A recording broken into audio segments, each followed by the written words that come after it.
way from Colorado.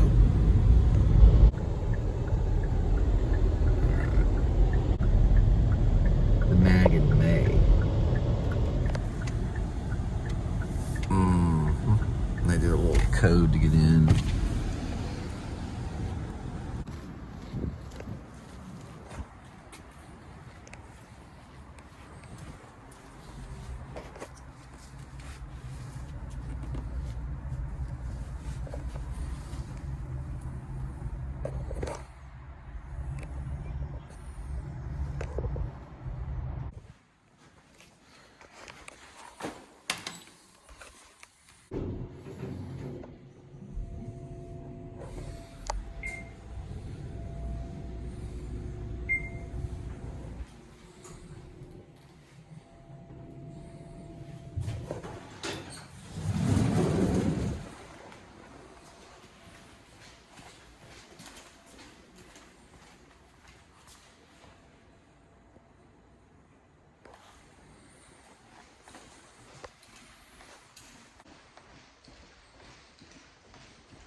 All right.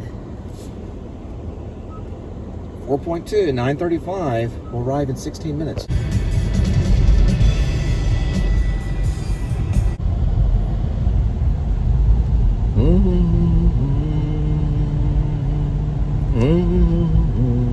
Yeah, I watched the Terminator, or the end part of Terminator 2, Judgment Day. It's pretty good. I've seen it before. It's James Cameron. The original Terminator's better, but I watched something crazy that I can't make a good vampire idea called V/H/S, the original. I saw some of the sequel. I didn't really like the sequel that much, but the original, the first two ones are really scary. It's kind of like Creepshow, only it's about these. It starts off, it's like these crazy punk people just filming themselves, doing all this crazy, like real Clockwork Orange kind of rebel kind of stuff. And then they go into this house and they find these tapes, or they're trying to get these tapes for some reason. I don't know the reason behind it.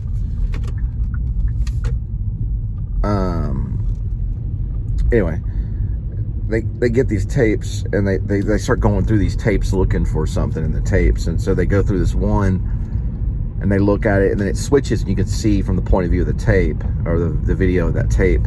So you can kind of tell it's a movie. At first, you can't really tell. You're thinking it's like some crazy documentary, like Man Eats Dog or whatever. But it's done with video mostly. The first one, this guy named Miska, Brian Miska or something like that. He's like a writer. Anyway, it's really revolutionary. And the first one is about these two chicks that get picked up by these like three guys, and this guy has these goggles that are also they're like camera goggles, you know, like they can see through the goggle. They're basically they're glasses, camera glasses, and they pick them up and they take them to this hotel room, and then one of the chicks is acting real weird, and she's like, "I like you," you know, all this weird stuff. And her eyes are really wide and big. And it turns out she's like a vampire.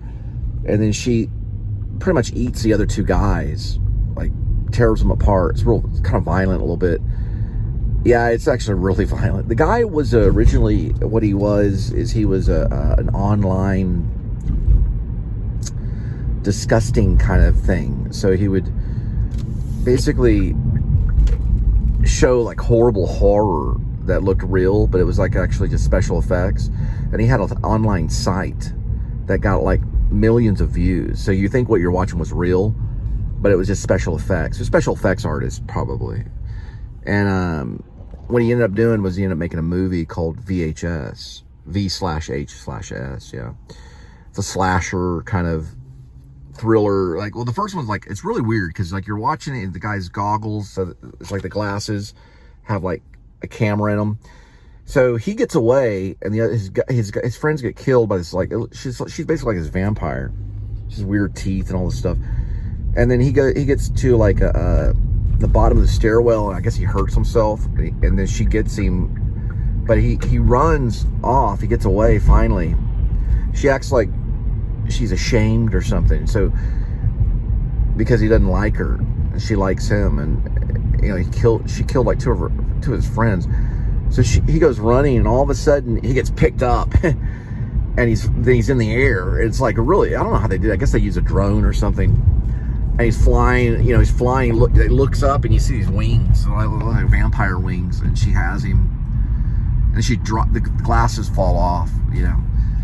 That one was really, really good. And then there's another creepy one where this guy and this chick, they're both going to the Grand Canyon, and it's kind of almost a rip-off of other horror films, really, but it's done in a very realistic way. So you're like watching something that's very real, or like reality, yeah, like video.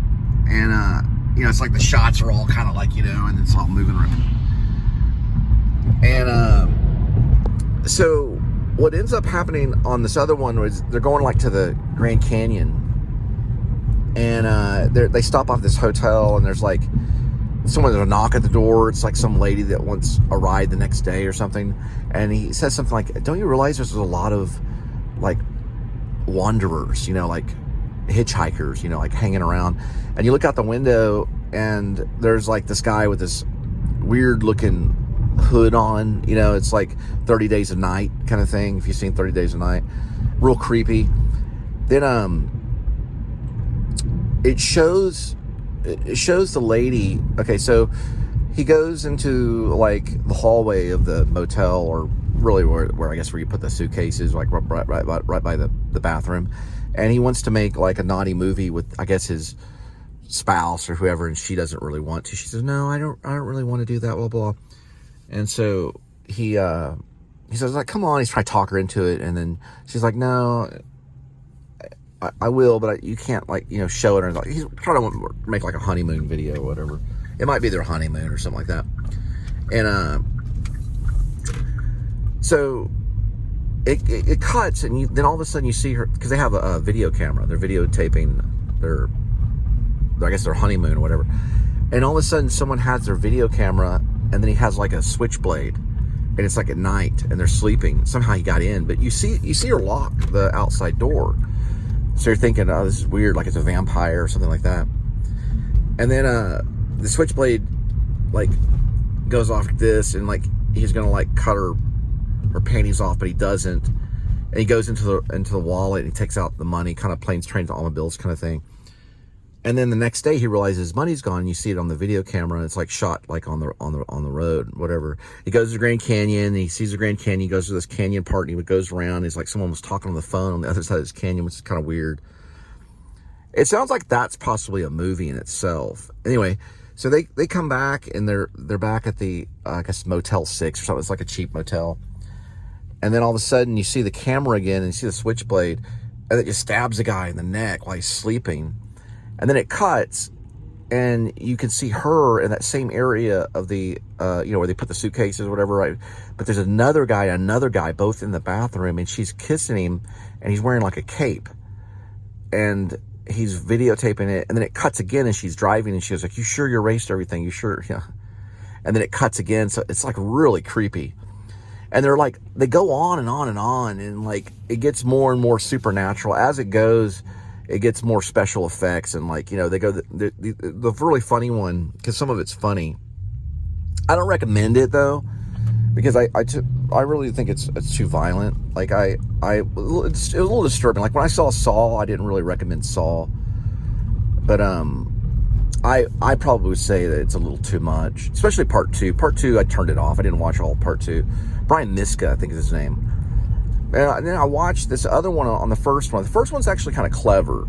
That's one of the reason I'm talking about it. But it's kind of almost a cult. It's pretty spooky. There's a whole series of kind of occult films that came out almost at the same time. This is probably like 2012. There's another one that I saw around the same time that was called I don't know, I cannot think of it. It has a weird name, but it's about a cult, but it's more of a movie. But there's another one too that's kind of shot on videotape.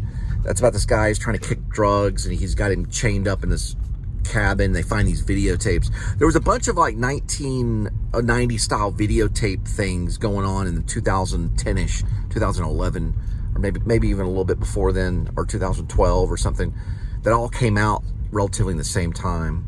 I cannot think of what the other one. The other one, it has a weird name. I never can remember it, but it's also kind of scary too. It's actually, I thought it was like really scary. That one's more of like a movie. This one's more of like reality television or something. Not even really reality television. It's more like just reality style filmmaking. It has a story though. They keep going back to the people that are looking for the videotapes, and then you see this like dead guy in this chair. They don't know how he died, and then all of a sudden he's missing and things like that, and they're still looking for videotapes.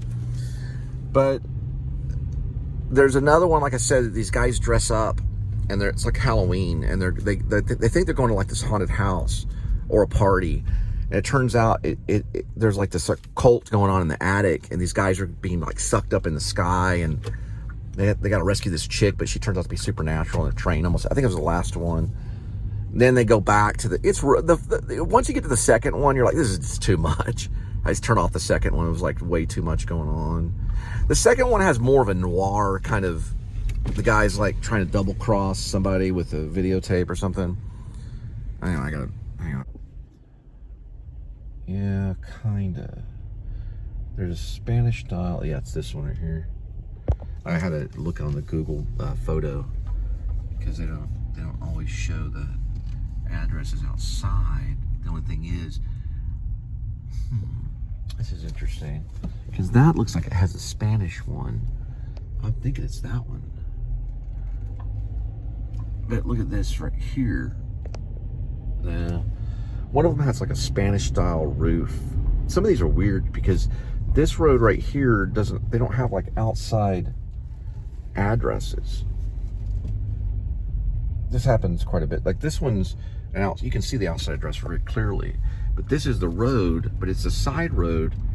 But you would think that this address would be the other road, but in actuality, it's either this one or that one.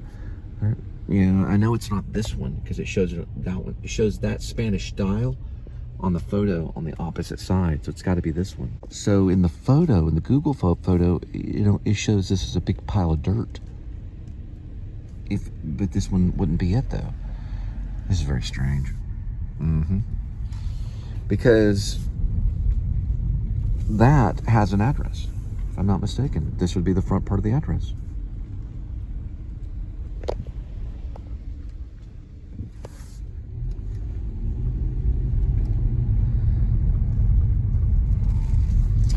Yeah, I'm gonna call them. Okay, that's the address that was written down. That's the correct address.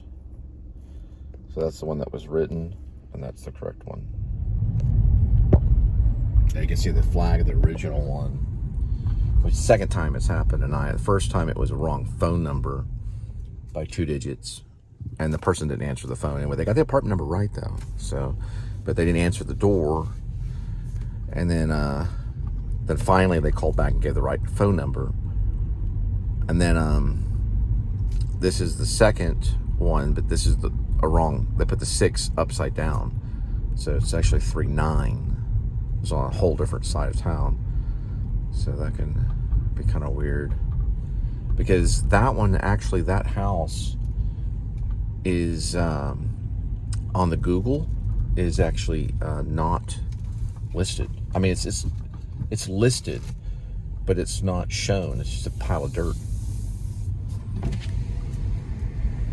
It's brand new built. So there it is, right there.